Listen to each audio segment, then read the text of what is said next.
Knock knock, আমি জিৎ গাঙ্গুলি, আমি রয়েছি একাডেমি অফ ফাইন আর্টসের ওয়েস্ট গ্যালারিতে।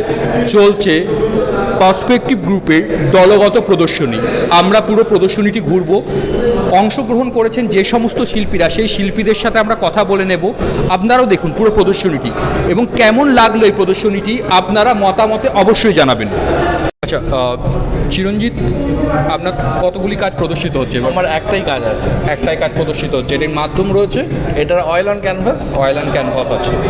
আমি দেখলাম একটা ঘোড়াকে, গতিশীল ঘোড়াকে আপনি ধরার চেষ্টা করছেন, এবং কালার স্ট্রোকগুলো সেই রকম একটা গতি, একটা হ্যাঁ, মানে অ্যাকচুয়ালি এটা মানে ঠিক গতিশীল না, মানে ঘোড়া দৌড়ে যাচ্ছে না, মানে ওই পাটা তুলে আছে। আচ্ছা, এটা ঘোড়াটা যে মুভমেন্টটা, ওটা মোশনটা, ওটাকে ধরার মোশন, হ্যাঁ হালকা মোশন আছে, এবং এটা রিয়েলিজমের সাথে ইমপ্রেশনিস্টিক স্টাইল যেটা আমি করে থাকি, তার সাথে ধীরে ধীরে একটু অ্যাবস্ট্রাকশনে যাচ্ছি। অ্যাবস্ট্রাকশন মানে বেসিক্যালি আমার ছবিগুলো রিয়েলিজম, যদি আগের ছবিগুলো Exactly, দেখা হয়, exactly. ওখান থেকে একটু অ্যাবস্ট্রাকশনে ধীরে ধীরে আপনি নিয়ে যাচ্ছেন। হ্যাঁ। আচ্ছা, তো এটি অয়েলে করা, এবং আমি দেখলাম যে আপনি যে ওই মানে ঘোড়াটি যে ওই মোডে রয়েছে, মানে যখন সে দৌড়ানোর আগে যা হ্যাঁ, হ্যাঁ, যে পাটি তুলে ওঠে, এবং লেজটিও তখন তার ওই যে ফোর্স থাকে লেজের মধ্যে একটা, সেটাকেও ধরেছেন আপনি, কালারের স্ট্রোকগুলোকে সেভাবে ইউজ করেছে। সেভাবেই ধরেছে।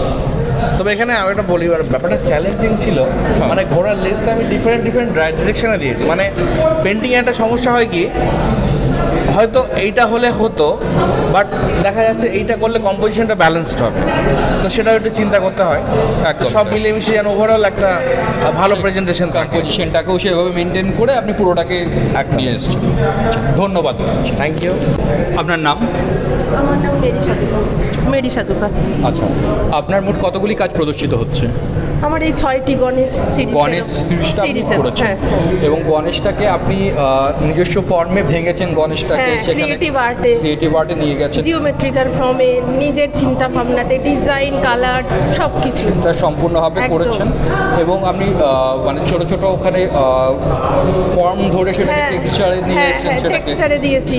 মানে এক একটা স্টাইলে এক এক রকম ফর্ম যা মাথায় এসেছে।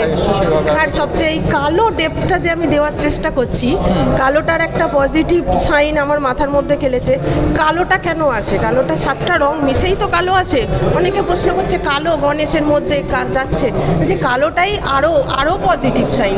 সেই দিক দিয়ে চিন্তাভাবনায় যদি একটা মানুষ যখন আমার কাজটা দেখবে, সেই চিন্তাভাবনাতে যদি সে নেয়, অবশ্যই দ্যাট ইজ বেটার। মানে আমি যখন কাজ করছি, আমার মাথাতে যে কালোর একটা সবসময় পজিটিভ থ্রো থাকে। একদমই তাই, এবং ওই যে কালোটা ব্যবহার করার জন্য যে ডেপথটা তৈরি হয়েছে, সাবজেক্ট আর অবজেক্ট, হ্যাঁ হ্যাঁ হ্যাঁ, যে ছোট ছোট স্ট্রোকগুলোকে যে ব্যবহার করছেন, তার ডেপথটা এসেছে কিন্তু এই কালোটার জন্যই। হ্যাঁ হ্যাঁ, এটা আমি অন্য কালারে করলে বা সেই কিছুতে, depth আসতো না। হ্যাঁ, আমি রিয়েলিস্টিক ফর্ম দেওয়ারও চেষ্টা করিনি। না, একদম তাই, হ্যাঁ হ্যাঁ, একদমই তাই। একদম নিজের মাথাতে যা এসেছে। এবং একটা অ্যান্টিক যে ব্যাপার, সেটাকে এই কালোটার জন্য কিন্তু একদম আমরা- একদম একদম, ধন্যবাদ। সেটাই। ধন্যবাদ। আমার নাম হচ্ছে সমীর চন্দ্র। আচ্ছা, সোমবাবু, আপনার মোট কতগুলি কাজ প্রদর্শিত হচ্ছে? এটা এবার আমরা দুটোই কাজ দিয়েছি। আপনি দুটি কাজই প্রদর্শিত করছেন, এবং আপনার ছবিতে মূলত যে বিষয়টি আমরা দেখি যে কৃষ্ণ আসে, ঠিক আছে, তো এখানে মাধ্যম হিসেবে অ্যাক্রিলিক, তাই Acrylic করছি। অ্যাক্রিলিক আছে, এবং আপনি ছোট ছোট স্ট্রোক ব্যবহার করেছেন, কিছু লাইনকে ব্যবহার করেছেন, ঠিক আছে, তার মাধ্যমে একটা মানে টেক্সচারের যে ডেপথগুলোকে এনেছেন সেইভাবে। আপনি যদি বলেন আপনার কাজগুলি সব। কাজগুলো তো দেখলে মোটামুটি একটা ধারণা করা যাচ্ছে যে আমি কাজের মধ্যে আমি প্রেমকে এবং ভালোবাসাকে একটা জায়গা দেওয়ার চেষ্টা করছি। যে কৃষ্ণ যে প্রেমের ভালোবাসার দেবতা, এবং তার সঙ্গে তার গোপিনীরা রয়েছেন আমার কাজে ভালো করে লক্ষ্য করে, এবং আমি কাজের মধ্যে নেচারকে একটু ঢোকানোর চেষ্টা করি। আমার কাজে যেমন চাঁদ থাকবে, অলওয়েজ চাঁদ আছে, কিছু ফুল আছে, বাঁশি আছে, বাঁশিও আছে। হ্যাঁ, মানে ভালোবাসার সুর যেটা, সেটা মানে কৃষ্ণ তার বাঁশির মধ্যে দিয়ে মেলোডিটাকে ধরার প্রবাহিত আপনি করার চেষ্টা চেষ্টা করেছেন। করেছিল। সেই সব ভেবেই চিন্তা ভাবনা, আলাদা করে কিছু না, এই হচ্ছে ব্যাপার।